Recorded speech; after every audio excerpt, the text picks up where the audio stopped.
babaliktarin na ang kanyang mga programa. Hindi po. Ang minowori po niya ay pag hindi niya ito na-stop BP Sara. si VP Sara ay mananalo at baka makulong siya. Yan. Kasi sigurado magsasalita na ngayon si Martin, hindi ba? Siyempre, uuwi na si Saldi, titistigo na laban sa kanya. Kasi naman, kung ako naman si Romualdez, abay, mamamatay lang naman ng isyong ito kung ituro ang tunay na mastermind. Yan. Yun. Kaya siya nagbabala, si Martin, sa kanyang speech, di ba? Oo. At balita, magpi-privilege speech pa siya sa House. Kaya naman po itong lahat ginagawa ni BBM Gang, lahat na ahensya ng gobyerno ay ginagamit para lamang mabawasan ang tunay na oposisyon ng mga senador sa kay BBM Gang. Di mo ba? Kasi napaka naman ng timing.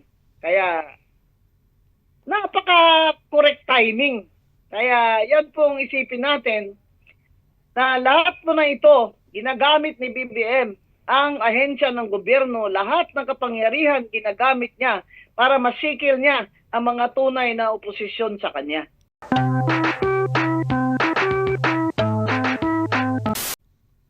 Hindi po pumapasok ang audio ninyo. Pa-unmute na lang po. Ayan. Okay. Okay na kaya si attorney? Pakinggan natin. Good morning po, attorney. Okay. Wala pa. Hindi pa yung audio ni attorney. Attorney? Ayan. Habang naantabayanan po natin mga kaibigan, muli po ay... Yung earphone ko. Ayun. Ayan, may audio na kayo, ma'am. Attorney.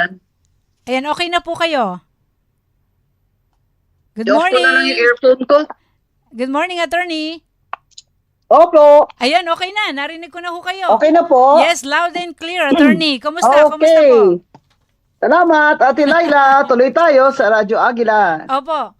So, ano na ho? Anong gagawin natin ngayon, attorney? Matindi mga series dyan Ate sa Lai, ano.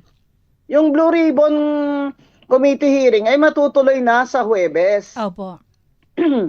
Kaya ito po talaga ang gustong ihinto nung Minority 11 na block ni Risa Ontiveros. Okay. Kasi ayaw ito talaga nilang matuloy itong Blue Ribbon hearing na si Senator Marcoleta ang chair. Yes. Hindi po ba? Opo.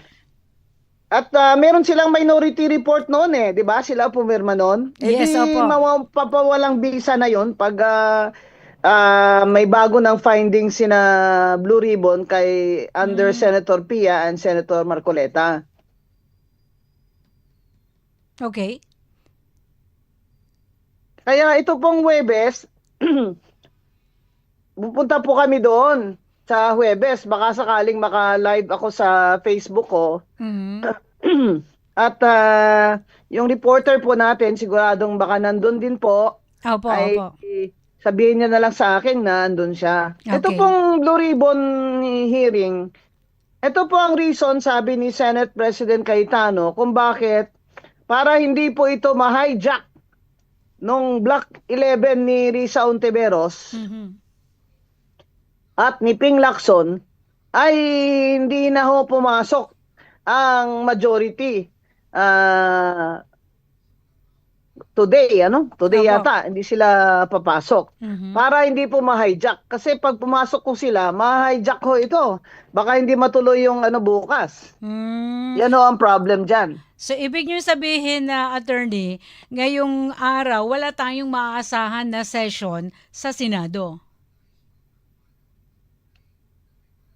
Itong araw na po na ito, ay na-prepare na po sigurado yung Blue Ribbon.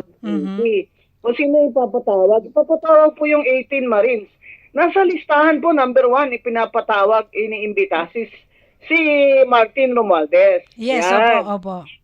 Pero sigurado naman, di naman darating yun. Kasi, di ba, busy siya eh. Dahil ng balita, itong linggo na ito, ay lalabas na yung warrant niya. Di ba? Paakyat na ng ombudsman sa Santigan Bayan yung kaso niya. Mhm. Kaya sigurado hindi atin, pero malaking pag-asa atin sina Atty. Baligot at ang mga 18 na Marines Security ni Saldico. So, mag-iiba po ang investigasyon ng Blue Ribbon sa ilalim ni Senator Marcoleta. Okay. Sigurado po, hindi kasali yung testimony ng mga 18 Marine Security ni Saldico doon sa minority report ni na Senator Ping Lacson na pinirmahan ni na Risa Ontiveros et al. Kaya yan po ang talagang pinag-aagawan nila. Kaya maganda po sa Huwebes ma-report agad natin kung ano yung mga pangyayari sa Blue Ribbon Committee. Yes. Kung hindi ako nagkakamali, attorney, ngayong araw na ito, di ba dapat mag-Senate din na ang Senado? Naghang yata ako, Atilay. Attorney? Yes, go ahead po. Nabanggit ko kanina, kundi, ngayong araw na to, yung magsasanid din na ang Senado. Mukhang nawala yata. Attorney? Yes. Tutuloy ko na lang po yung aking monologue dahil di kita marinig. Okay, sige. Abangan namin. Kabayan, hindi po ito agawan ng Senate Presidency para sa power lamang. Okay. Agawan po ito dahil po talaga sa Blue Ribbon Committee. Mhm. Talaga hong itong minority block ni Risa Ontiveros ay sa aking pananaw kasabwat na talaga ni BBM Gang. Kasi ayaw na ayaw ni BBM Gang na mailabas yan sa Senate Blue Ribbon Committee na naghatid din ng pera si Saldico, sabi niyang mga security at sabi ni Saldico na naghatid din siya ng maleta-maletang pera kay BBM. Mhm. Ayaw na ayaw nilang lumabas ang pangalan ni BBM. Kita mo, kahit si Martin Romualdez nga sinasabi na ang executive naman talaga ang ang puno dyan. Ibig niya sabihin si BBM, di lang niya sinasabi. Okay. Kaya ito pong agawan ng Senate Presidency ay hata mo naman na lahat nakakabit sa plano ng BBM Gang kasi itong nakaraang linggo pinapahuli si Senator Bato, tapos itong kahapon lang ay inaresto si Senator Jinggoy Estrada, sunod-sunod. Mhm. Halata na ito ay part ng isang grand scheme ng BBM Gang at opinion ko, kasabwat na si Risa Ontiveros at ang grupo niya. Mhm. Gusto ba yan ni Bam Aquino na Aquino siya? Kasabwat siya ngayon ni Marcos? O yan ba ang gusto niya? Si Zubiri na nanalo dahil tinaas ni President Digong Duterte ang kanyang kamay sa Bukidnon. Yan ba ang gusto niya? Kaya po, ito pong mga pangyari, hindi po ito inosente. Ito pong pangyayari itong nakaraang linggo lang, ilang araw lang ay lahat po ito nakakabit Mhm. sa grand design ng BBM Gang. Hindi matuloy ang hearing ni Senator Marcoleta at Senator Pia sa Blue Ribbon Committee. Mhm. Kaya po itong Huwebes, bantayan natin. Ang nininervyos ngayon si BBM dahil sinabi nga niya sa Bloomberg na interview niya Mhm.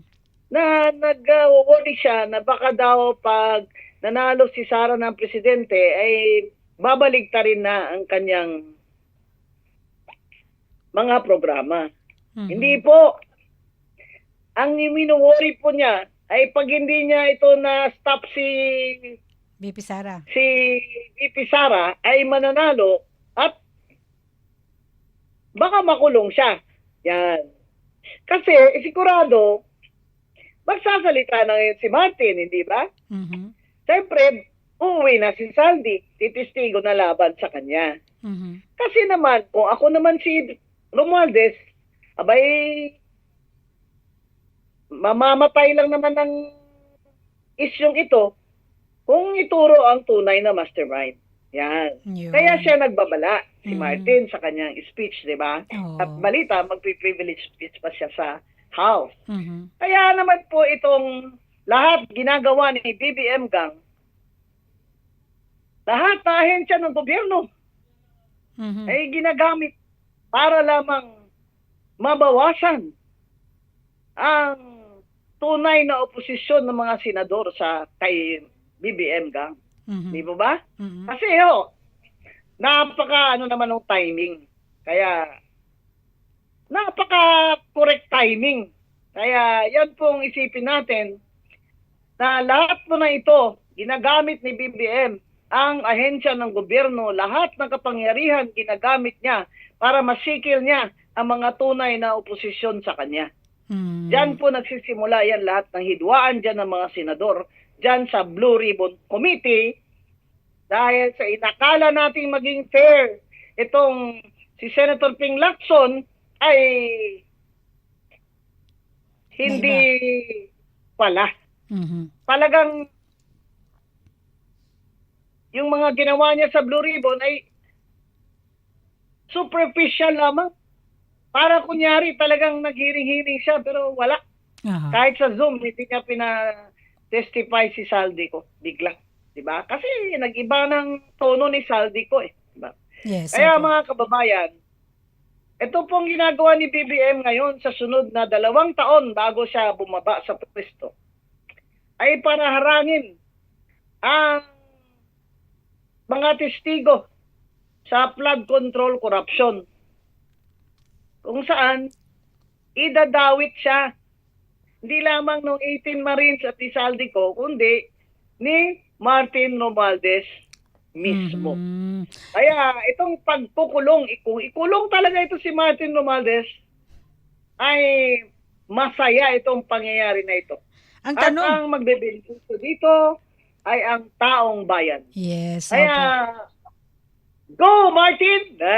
Team Martin na ngayon, si Attorney Rowena Guanzon. Go, Kayo Martin! talaga, attorney. To them the truth, di ba?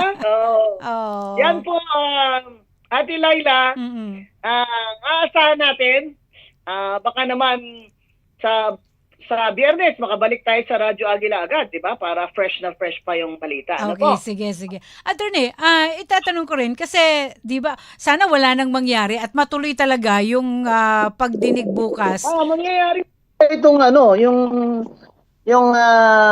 yung Blue Ribbon. Mhm. Pupunta nga po sa Webes. Oo. At sign up muna ako sa Radyo Agila para makapunta na po ako dyan. Para Okay. sa hapon. Sige. Sa usapang matino mamaya. Oo, abangan po Opo. namin 'yan. Ano? Salamat po. Oo. So